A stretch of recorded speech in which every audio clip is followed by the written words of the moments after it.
आदमी वो है जो अपने काम से, अपने ज्ञान से जनता के काम करके अपनी इज्जत, अपना नाम कमावे।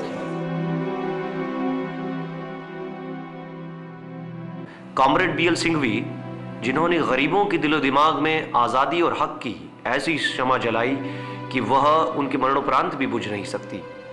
जो संघर्ष बीएल सिंघवी ने जीवन पर्यंत झीलों की नगरी उदयपुर के गरीबों और मजलूमों के लिए किया, वह सदियों तक याद रखा जाएगा। जो जगह उन्होंने शहर के गरीब तबकों के मन में बनाई है, वह भी उनके सिवाय कोई दूसरा नहीं बना सका है।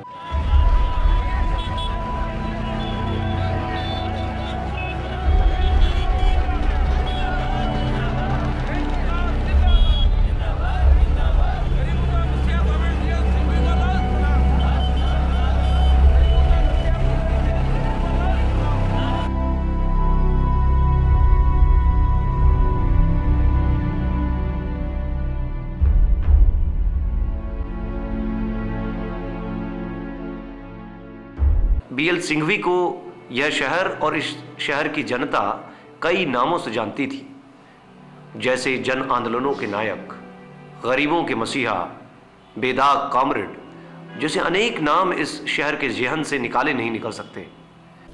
कॉमरेड बीएल सिंघवी न सिर्फ मजदूर और सर्वहारा वर्ग के नेता थे, बल्कि मार्क्सवाद में बहुत गहरी उनकी रुचि थी और उनका बहुत गहरा अध्ययन था। ऐसे होल टाइमर्स कम्युनिस्ट मूवमेंट में बहुत कम हुए हैं इस शहर में, जिन्होंने अपना पूरा जीवन इस संभाग के लोगों के लिए संघर्ष करते हुए बिताया और पार्टी को एक मुकाम पर लाने में उन्होंने अपनी बहुत बड़ी भूमिका का निर्वाह किया। राजस्थान जैसे सामंतवादी प्रदेश की मेवाड़ रियासत में पिछड़े, गरीब, अनपढ़, आदिवासी बाहुल्य क्षेत्र उदयपुर जिले सहित उदयपुर संभाग में कम्युनिस्ट पार्टी की पहचान बनाने वाले लाल झंडे का पर्याय बन चुके थे कॉमरेड बीएल सिंघवी। वो स्वयं एक बहुत अच्छे लेखक थे, अपने साथियों को लगातार पढ़ने के लिए प्रेरित करते थे और अंतिम समय तक आपने अगर सुना हो कि वे अखबार पढ़ने के बाद अपने दफ्तर गए, तो ये मैं सोचता हूँ कि किसी भी कॉमरेड की सबसे बड़ी पहचान है कि वो आखिरी दम तक अपने काम में, अपने मिशन में लगा रहे। वरिष्ठ माकपा नेता सिंघवी ने 45 साल तक उदयपुर जिला कमेटी सचिव व राज्य सचिव मंडल सदस्य के रूप में लंबे समय तक काम करने के बावजूद कभी भी परिस्थितियों के सामने घुटने नहीं टेके, बल्कि चट्टान की तरह खड़े रहकर हर परिस्थिति का मुकाबला किया। उनके आंदोलनों के चलते उन्होंने कई बार प्रशासन की नींव तक हिलाकर रख दी। हमने तो जब से होश संभाला है, कॉमरेड सिंघवी को हर उस मुद्दे पर जिस पर गरीब आदमी, मजदूर, किसान, अल्पसंख्यक जहाँ भी संकट में हुआ, उस समय वो अकेला आदमी भी जाकर के खड़ा हो गया। आज बड़ा दुख की बात है कि हमने उदयपुर की जनता ने ऐसे लड़ाकू आदमी को खो दिया।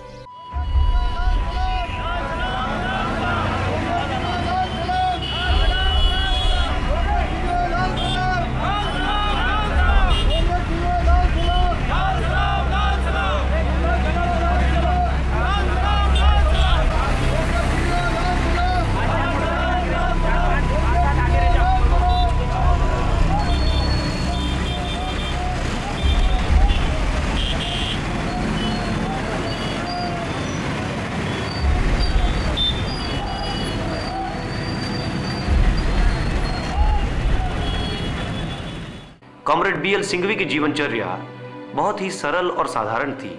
सुबह 5 साढ़े 5 बजे उठकर अपना नित्य कर्म कर घर की सफाई करना, स्वयं अपने व बच्चों के कपड़े धोना, जूते पॉलिश करना आदि कार्य कर घर के बाहर फावड़ा लेकर निकल जाते और घर के आसपास व कई बार पूरे मोहल्ले की 12 गलियों की नालियों से गंदगी निकालते।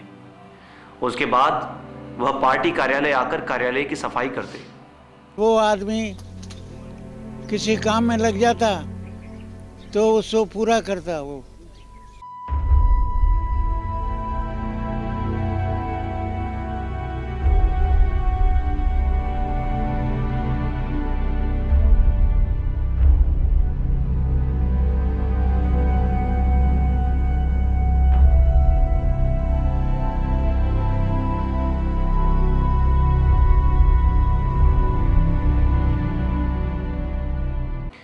कहते कि कम्युनिस्ट अपने कार्य, व्यवहार एवं चरित्र से पहचाना जाता है।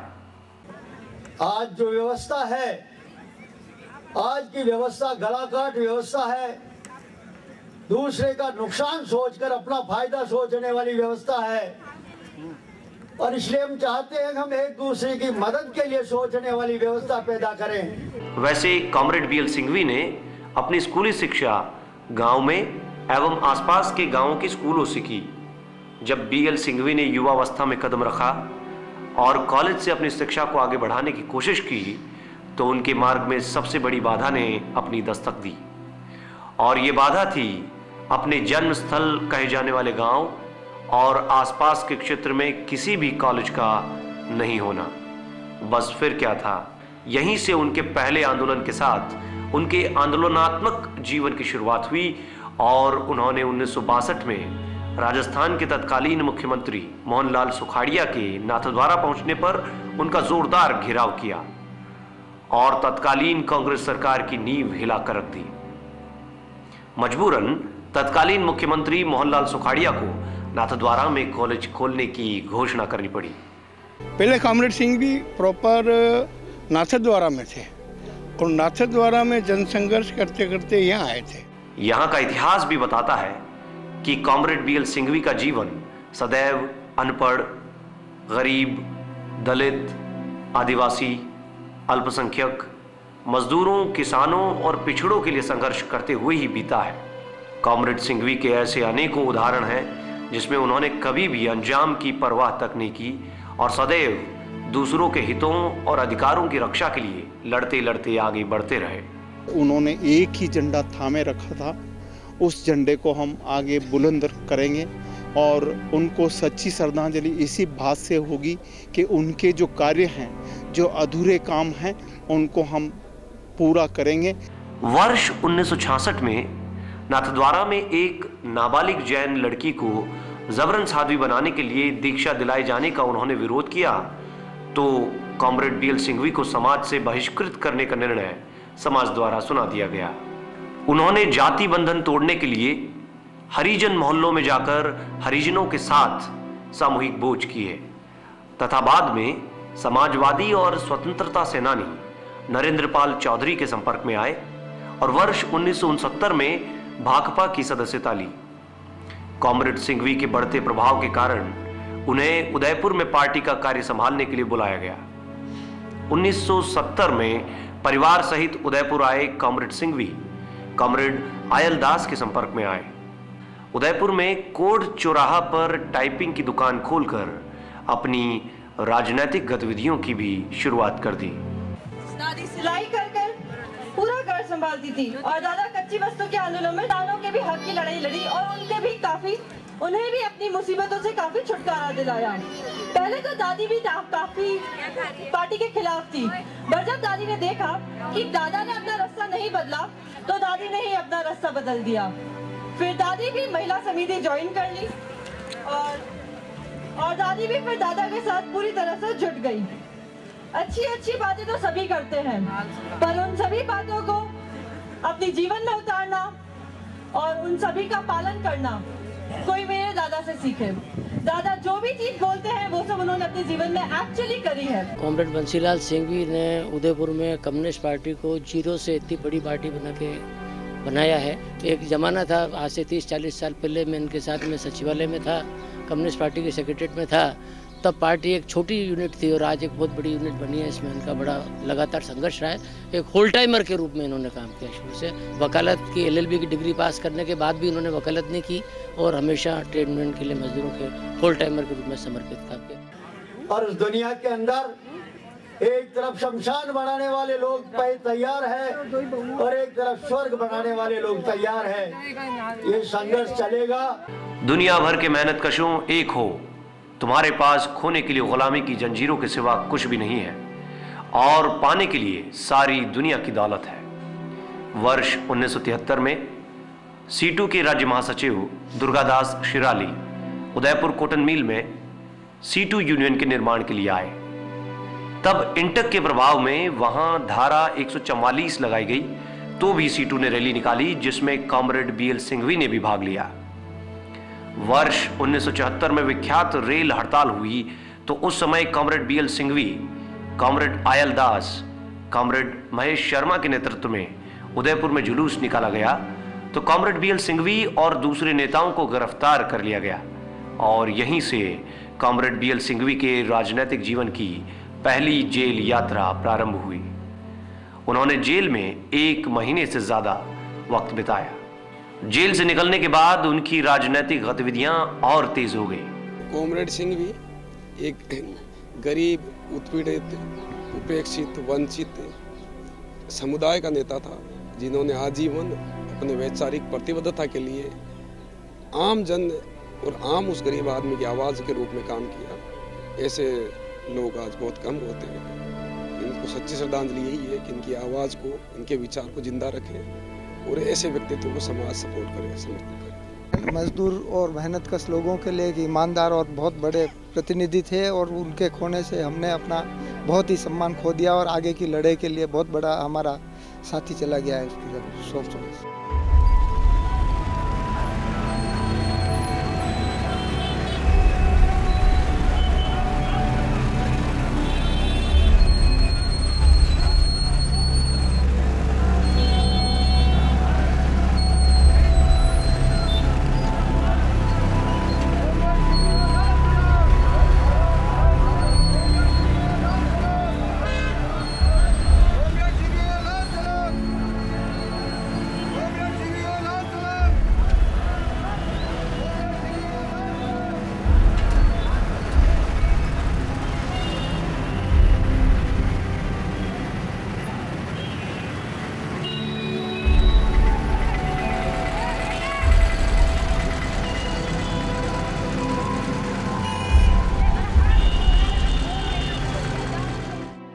बात में व्यक्त किए बिना रह नहीं सकता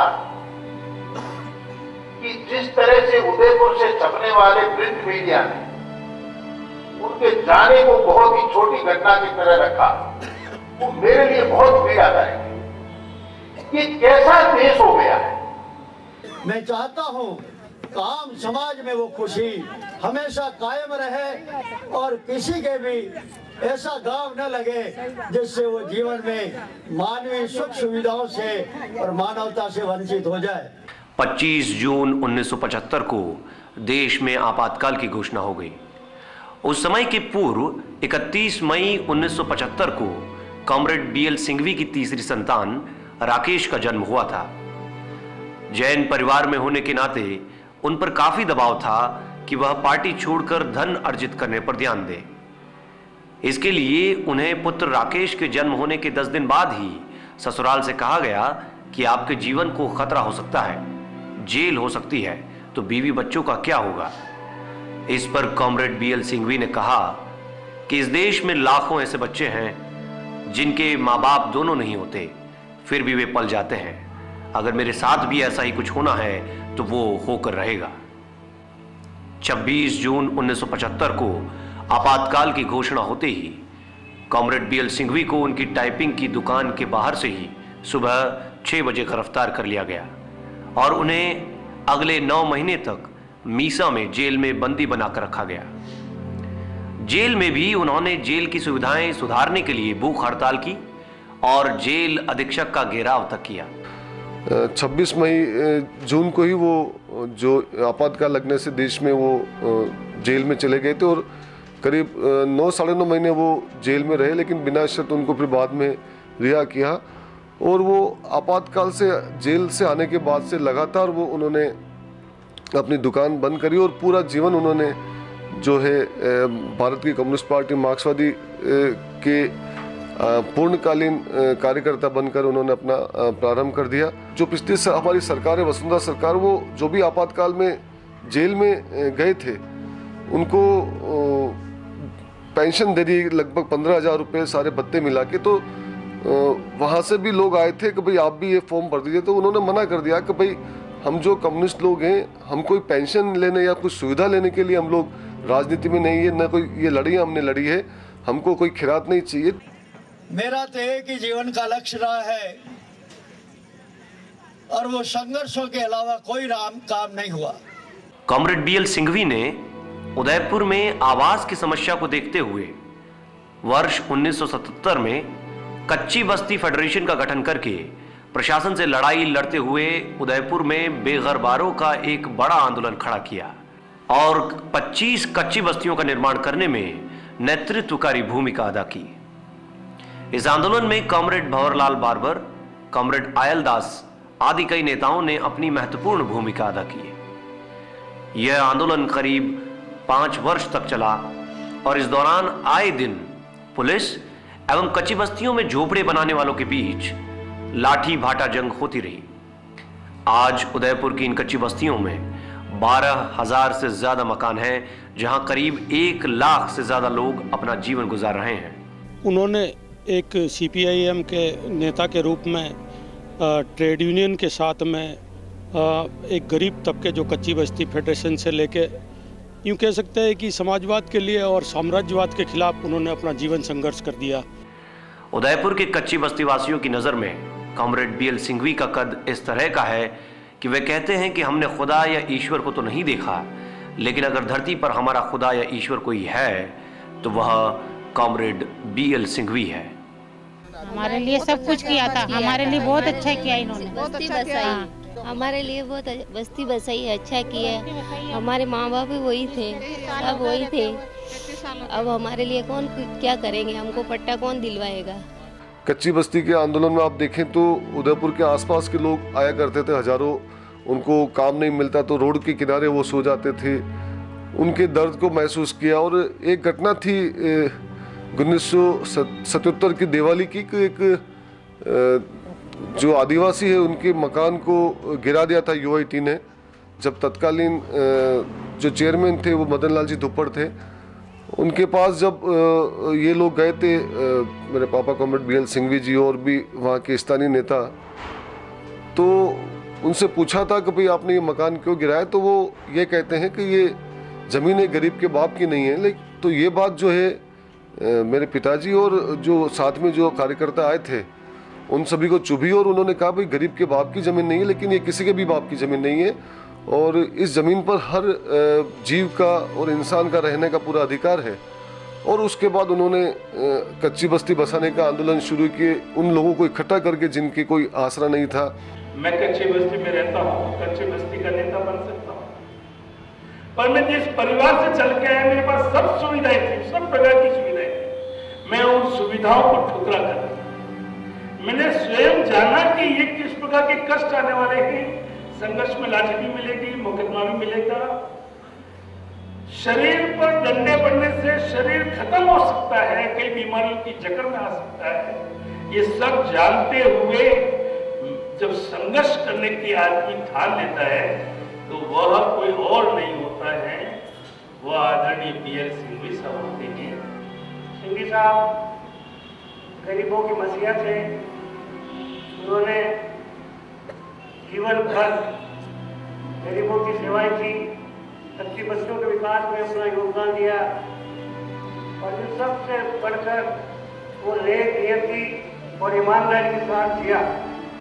इस समाज में कुछ बीमारियां हैं उसको निकाल लिया जाए तो ये समाज एक बेहतरीन स्वर्ग बन सकता है। तमाम मानवता में भाईचारा पैदा हो सकता है। कॉमरेड BL सिंघवी ने इस दौरान उदयपुर के आदिवासी क्षेत्र को भी अपना कार्यक्षेत्र बनाया। उन्होंने झाड़ोल, कोटड़ा, फलासिया, गोगुंदा, खेरवाड़ा, धरियावत आदि आदिवासी क्षेत्रों को अपना कार्यक्षेत्र बनाया। उन्होंने कोटड़ा जैसे आदिवासी क्षेत्र, जिसे काला पानी कहा जाता है, में अपने राजनीतिक काम को बढ़ाते हुए पार्टी का निर्माण किया और वहां सामंती ताकतों के खिलाफ आंदोलन की शुरुआत की।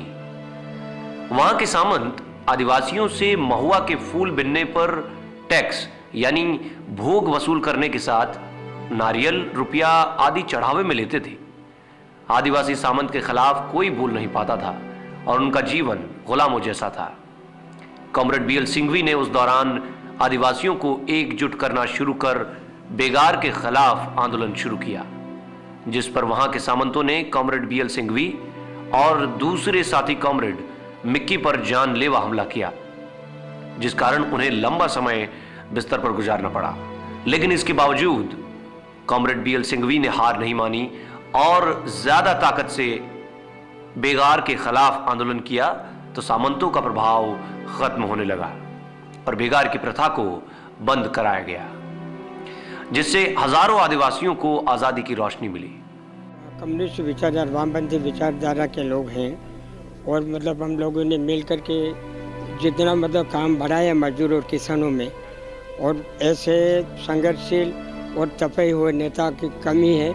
आज उनका जाना हम उसके खाना पूर्ति नहीं कर सकते। कोई ऐसा आदिवासी क्षेत्र नहीं रहा होगा जहाँ सिंघवी जी का जीवित संपर्क नहीं रहा होगा, और हर आदिवासी ये महसूस करता था जिस तरह का संघर्ष उन्होंने लड़ा, उनके ऊपर पुलिस के आक्रमण हुए, वो अंत तक वो बीमार हो गए, तो भी वो कोई भी मीटिंग हो वो उसके अंदर उपस्थित होते थे जब वो उस संघर्ष से लड़ रहे थे अंतिम समय तक। ऐसा परिवार, इतना प्रेम, हर कुर्बानी देने के लिए एक से एक बढ़कर है, हर तरह की सेवा में एक से एक बढ़कर है।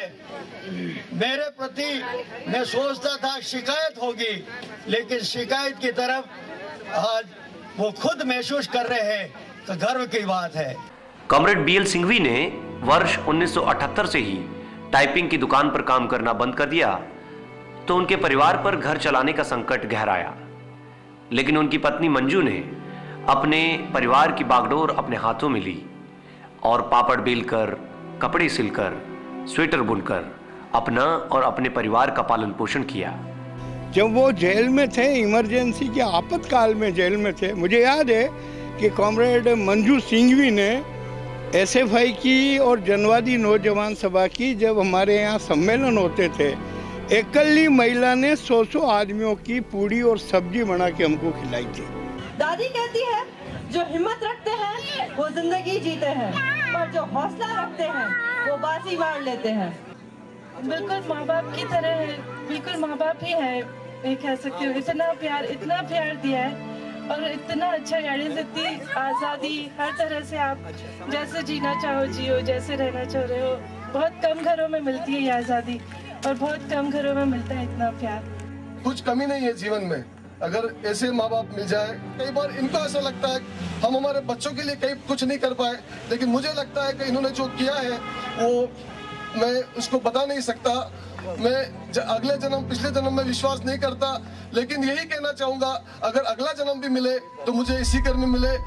उन्हें इस बात का एहसास जरूर था कि वो अपने परिवार के लिए आर्थिक मदद नहीं कर पा रहे हैं, लेकिन उनकी पत्नी मंजू उन्हें बार बार हिम्मत देती रहती और बाद में तो वो खुद भी अखिल भारतीय जनवादी महिला समिति की प्रमुख नेता के रूप में काम करके साथ देने लगी।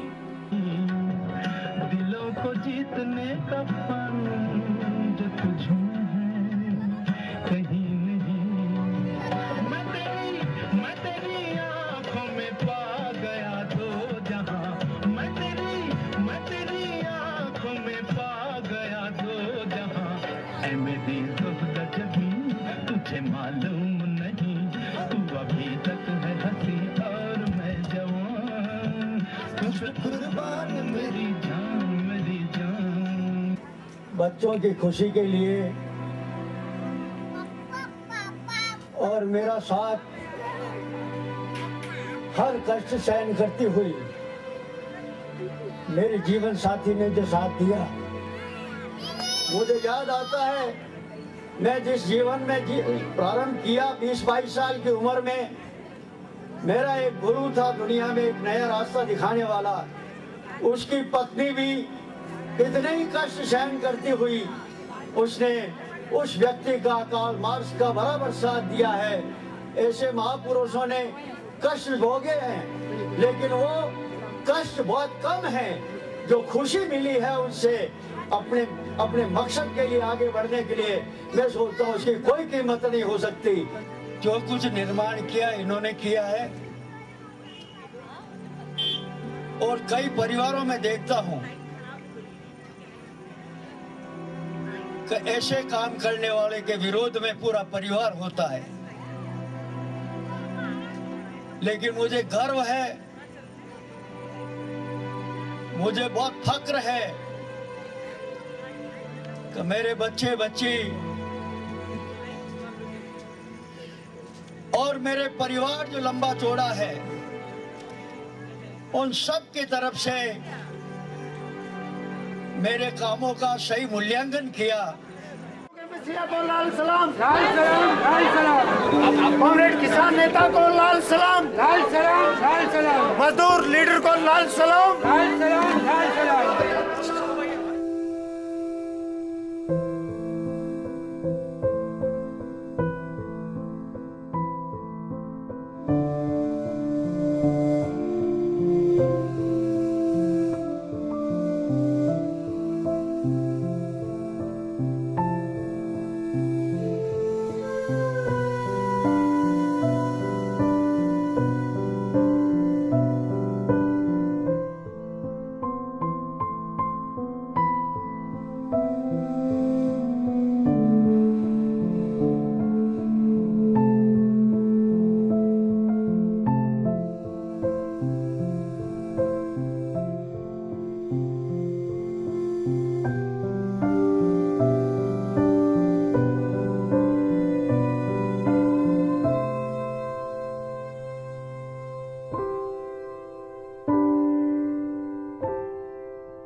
कॉमरेड किसान नेता को लाल सलाम, लाल सलाम, लाल सलाम। मजदूर लीडर को लाल सलाम, लाल सलाम, लाल सलाम। और सिंघवी साहब जो है हमें एक बहुत ही अच्छी बात सिखा के गए कि अगर कुछ भी काम करना है तो अपने आप को लगाना चाहिए, दूसरों के भरोसे कोई भी काम संपूर्ण नहीं होता। ऐसे सिंघवी साहब को मेरा शत शत नमन।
पूरे राजस्थान और खासकर उदयपुर संभाग के लिए एक तरह से वो मिसाल है। और हमें ये कोशिश करनी चाहिए कि उनके जो विचार थे, उनके जो काम थे, उनकी जो लड़ाई थी, उस लड़ाई को हम लोग कैसे आगे ले जाएं, बस मैं यही कहना चाहूँगा और यही उनको सच्ची श्रद्धांजलि होगी। उम्मीद करता हूँ कि आज की इस व्यवस्था में हम एक नए समाज के निर्माण में हम कितना सहयोग कर पाएं, इस बात के लिए संघर्ष तो करना पड़ेगा।